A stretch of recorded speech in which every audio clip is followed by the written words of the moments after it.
Okay, first we're going to begin with a few definitions. First being a linear function. And so linear function and linear equation are very similar. They're essentially the exact same thing except they're written in different ways. The function represents the graph of a linear equation.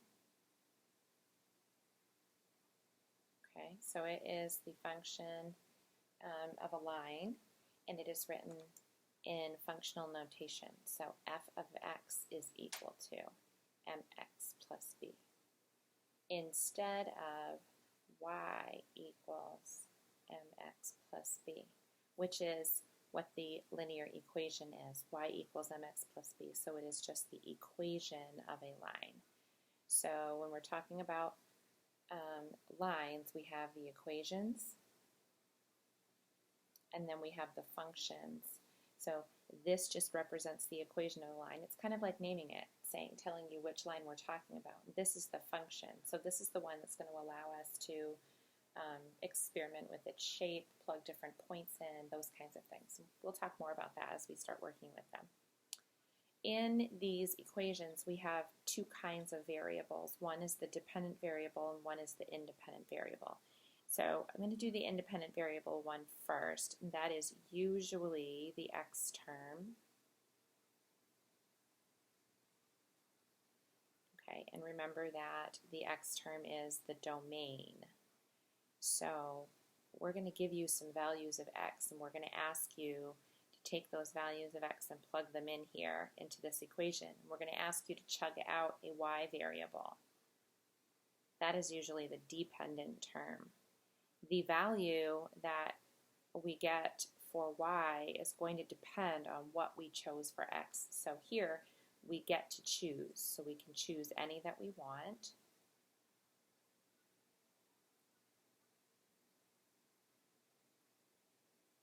Okay, so choose any values that we want to plug in, and here it depends, the value depends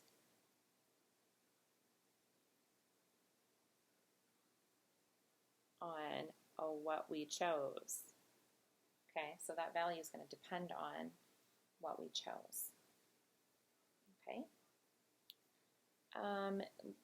Again, this is a review of linear concepts, and so these are just some vocabulary are very important. You're going to hear me talk about that vocabulary a lot. The next thing we're going to talk a lot about is solving equations. So let's just talk about a couple strategies for solving equations. My hope is that you're fairly comfortable with both of these strategies, especially this strategy, and that is to rewrite an equation in its intercept form. So I want you to get the equation in this order. Y equals mx plus b. This is slope-intercept form. Okay, y is isolated all by itself. M is the slope, and it's the number in front of the x term. So this is all one term. This is just the numerical value in the front. And b, the number at the end, that's all by itself, is your y-intercept. So these are a couple of practice questions. So rearrange to isolate the y term. What does that mean? That means get the term with the y alone on one side. Whoops.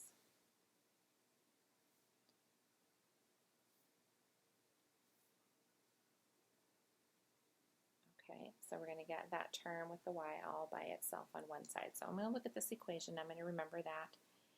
I learned in Algebra 1 that this is a balanced scale, right? And so I always want to, whatever I do to one side of the equation, I have to do to the other. This is the term with the y in it that I'm trying to get all by itself. So that means that I need to undo this. So if it's negative 2x, I need to add 2x. If I do that to one side, I have to do it to the other. So 0 pair cancels out. 3y equals, again, if I want it to look in this form, I'm going to put the x term first and the variable second. And notice that I cannot add those together because they are not like terms. The 9 does not have an x with it. So positive 2x plus 9. That was the first part. The second part is that I'm going to isolate that variable y. Now that I have the term with the y in it all by itself, I need to now isolate the variable y. Okay, so right now I have 3y equals 2x plus 9. I need to undo this multiplication. And you undo multiplication with division. So you get y equals 2/3 x. You're going to leave that in its fractional form. You are not going to use the decimal. 9 divided by 3 is 3. Okay, it looks very much as though it is in slope-intercept form. Y equals mx plus b. It makes identifying the slope that we're looking for and the y-intercept that we're looking for very easy to find when it's in this form. That's the purpose of doing that. Okay? So when we're undoing this math, I want you to think about something. Typically, when we are learning about solving equations or any of those things, especially when we're learning about PEMDAS, so the order of operations, right? Please excuse my dear Aunt Sally. We have parentheses, exponents, multiplication and division left to right, and addition and subtraction left to right. And we do it in this order when we are trying to evaluate. Okay? However, when you are trying to solve, and I'm just using the space I have left over here, we go in the reverse order. Right? We are undoing the math. So we're going in reverse order. We're going to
B is 0, which means you don't need to write that B here. You can if you want to, but you certainly don't need to do it.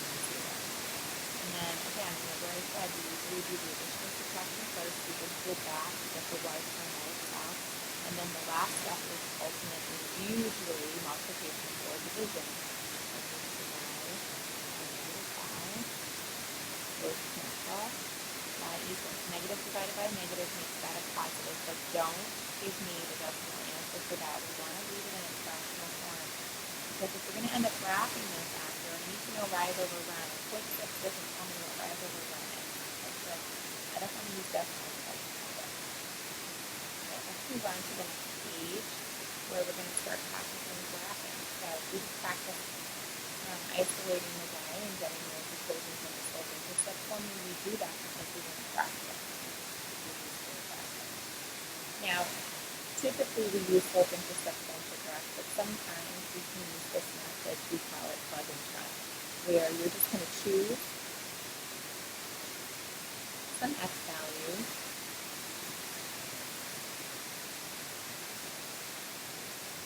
you're going to plug them into the equation, and evaluate. And remember, when you're doing that, when you plug into the equation and evaluate, you're doing that for a y value. Okay? You're going to get out a y value when x is this, y is this. Okay? And then you're going to graph. So you can just plug and check a bunch of points and put them on the graph. So let's practice doing that. So I need to plug a bunch of points in here for x. The first thing that I'm going to do when I choose points for x is that I'm going to have to multiply by 2/3 and then add 3 to get my answer for y. Now, I want you to think very carefully about this. The reason is that normally I would say just any old numbers you want to choose, and you would do like 0, 1, 2, 3, and you would just plot them and see what shape, slope line you get, and that's usually totally fine. But when the first thing that you're going to do with that number is multiply it by a fraction, you're going to end up sometimes with a fractional answer, and you're going to have to add a number to it, and you're going to have a fractional answer, and it gets sloppy. And I know that you hate dealing with fractions. So here's the strategy I'm going to ask you to think about so you don't have to deal with fractions. When you choose your values for x, since you are going to be multiplying them by a fraction that has a denominator of 3, choose values that are divisible by 3. Since, I'm making a note to self, you should do this too. Since the denominator is 3, I'm abbreviating, you can write that out if you want. Since the denominator is 3, choose numbers divisible by 3. Oops. Indivisible. Let's try that again.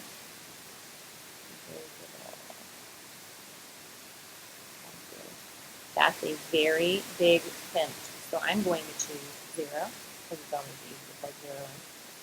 I'm going to choose 3, and I'm going to choose 6, and perhaps I'm not. I'm going to plug some of these values. So when I plug 0 into this equation, I'm going to do f of 0. I get 2/3 times 0 plus 3. 0 times anything is 0, so I get 3. So when x is 0, y is 3. Let's plot that. When x is 0, y is 3. That's the point 0 of 3. Okay, let's try f of 3. 2/3 times 3, which is the same thing as 3 over 1, plus 3. These are going to cancel.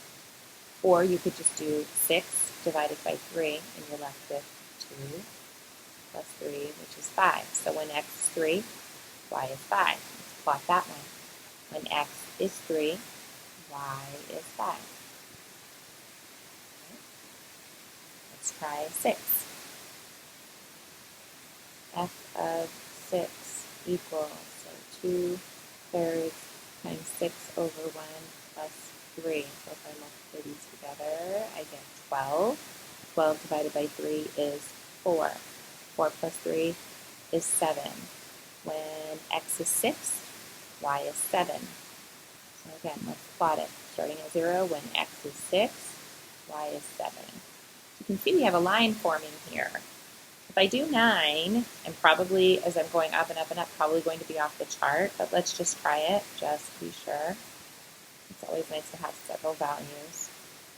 2/3 times 9 plus 3. So again, multiply these together and you get 18 over 3. 18 divided by 3 is 6, and 6 plus 3 is 9. So when x is 9, y is 9. So if I kept going, I would be at 9, 9, probably over here somewhere, right? And you can see that now I can go ahead and graph my line. When you graph lines, I do ask that you go from one side of the equation or the graph all the way to the other and put your arrows on the end. Fill the graph, in other words. Please don't give me lines that look like this on your paper. That's just really wimpy. I want you to fill the page with your line, okay? Especially if we have more than one line on your graph and you're trying to see where they meet. It's going to make it really difficult to find where it's going to bump into the other line if you don't extend it all the way to the edges of your graph, okay? So grab a ruler and just extend those all the way to the edge. So that's the plug and chug method. Let's now review the slope-intercept method, okay? So I just realized this says 1 and this says 3. Currently I don't know how to number. Let's ignore that. There is no strategy 2. I guess I just jumped a number. We're going to use strategy 2, that should say. Sorry about that.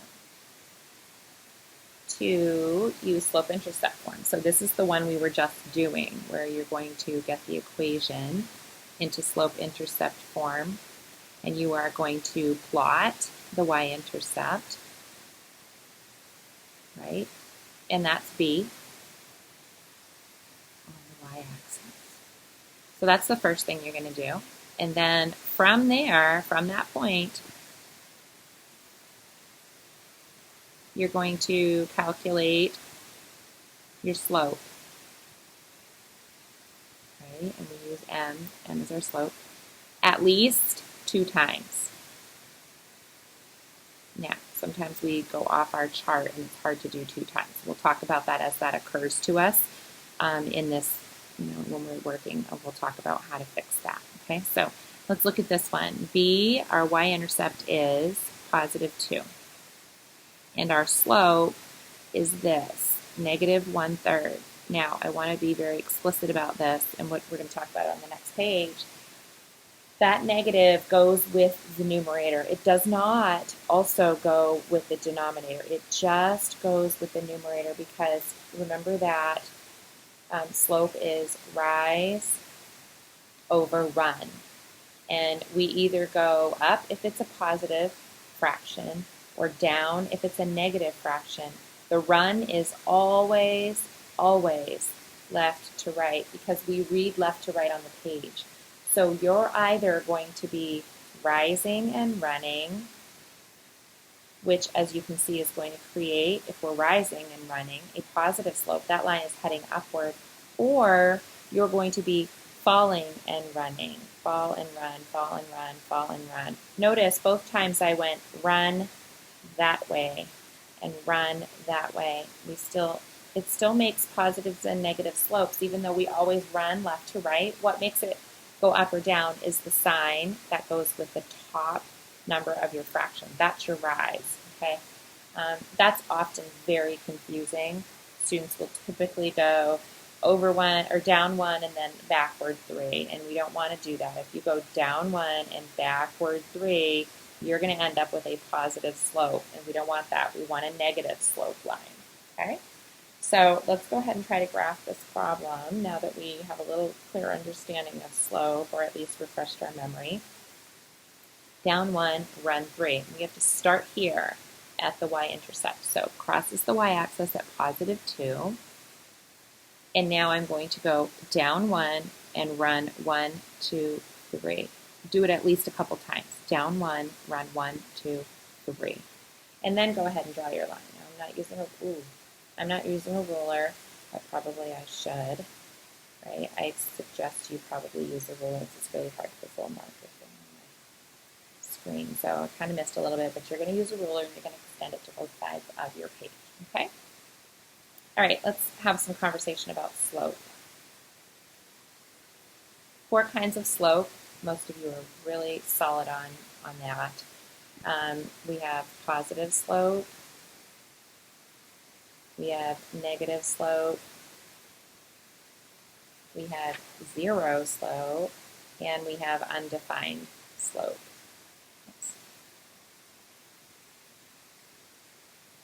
Okay, so here's the thing. Most of you are really super awesome on positive slope and negative slope. So here's what it looks like. Okay, we have our coordinate board. A positive sloped line is a line that is rising, okay, from left to right. So rising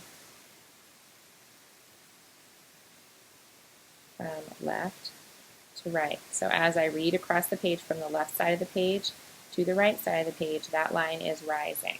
Okay, so it has a positive slope.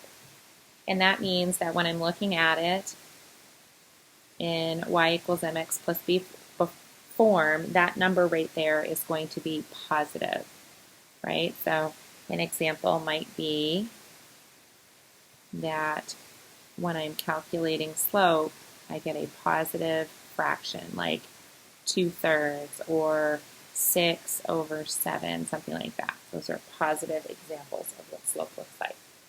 Negative, right? A negative, there's my coordinate board, again, from left to right. When I'm reading, if it's negative, my line is heading downward. And so it is falling from left to right. Falling from left to right. Negative slope. So y equals negative mx plus b. So that number would be negative when I'm looking at it, just like the one we just talked about, down 1/3. Okay? So again, that's going to be a negative fraction. So it might look like negative 2/3 or negative 6, which we can then say is 6/1. So those are examples of negative slopes. Okay? Zero slope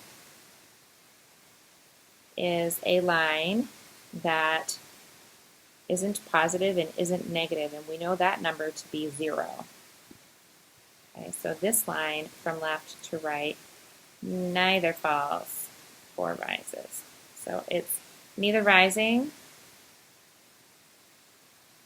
or falling from left to right.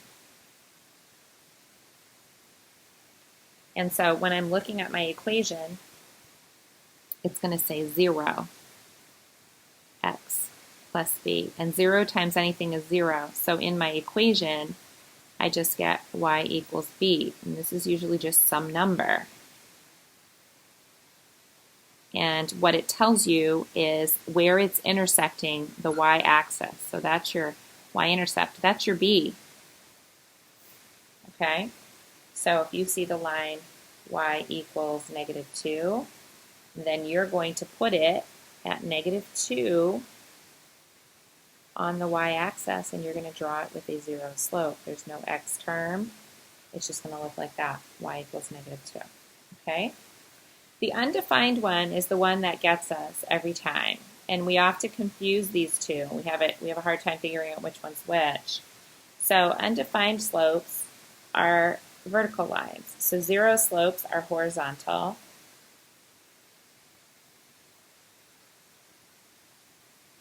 And I try to remember that by horizontal has an O in it and 0 has an O in it. So 0 slopes are horizontal. Undefined slopes are vertical.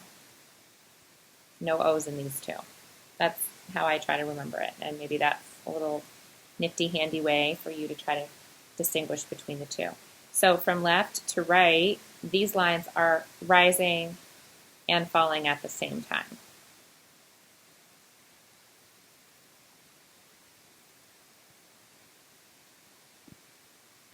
And so because they are both rising and falling at the same time, we cannot give that a numerical value. How much is this line rising or falling? If it never ends, we can't calculate it. We don't know how much it's rising and falling at the same time. And so that looks like in an equation x equals b. And again, so this is just some number, and it is the x-intercept. That's what it's telling you. So it gives you a number, x equals 3 or whatever it is, and you just draw your vertical line at that point on the x-axis. That's where it's intercepting, okay? And so when you're actually calculating slope, that's going to look like some number over 0, and we know that's going to be undefined. We're unable to do that, right? We can't figure that out. Division by 0 is undefined. Over here, the 0 is in the numerator, so you get 0 divided by some number, which always equals 0, so you get a 0 slope. Okay, so that's the differences between the four. So again, let's be really clear about interpreting what that looks like to us and what it tells us. So when you are looking at a slope, it's going to be written as a fraction, which is rise over run. Okay, the numerator tells you if it's positive, the rise, and if it's negative, it tells you to fall. Okay, and the denominator tells you the run, and that is always left to right. Okay, example of the slope formula, just to refresh your memory, given 2 points. So I'm going to give you 2 points. We're going to use -5 and 3, and we're going to use 6, 7, and these are the points that we're going to use to just practice the slope formula one more time. So we number them, or we label them, I should say, by this is my first point. So this is the x-coordinate of my first point and the y-coordinate of my first point. Those little ones just mean that's point number 1, x and y. And then this is going to be point number 2, x and y. So the x-coordinate of my second point and the y-coordinate of my second point. That's what those little sub-numbers are for. And now let's just plug them into the equation and actually calculate the slope. Okay, so we get equals y2, 7, minus y1, 3, over x2, 6, minus x1, -5. Okay, huge, huge, huge, huge. If you're going to make a mistake on slope, this is where you're going to do it, subtracting a negative. Super careful for that. When you are subtracting a negative, you are really adding. So we get 6 plus 5, 7 minus 3 equals 4, 6 plus 5 is 11. So in this line, we would be rising 4 and running 11. That's your slope, 4/11. Okay.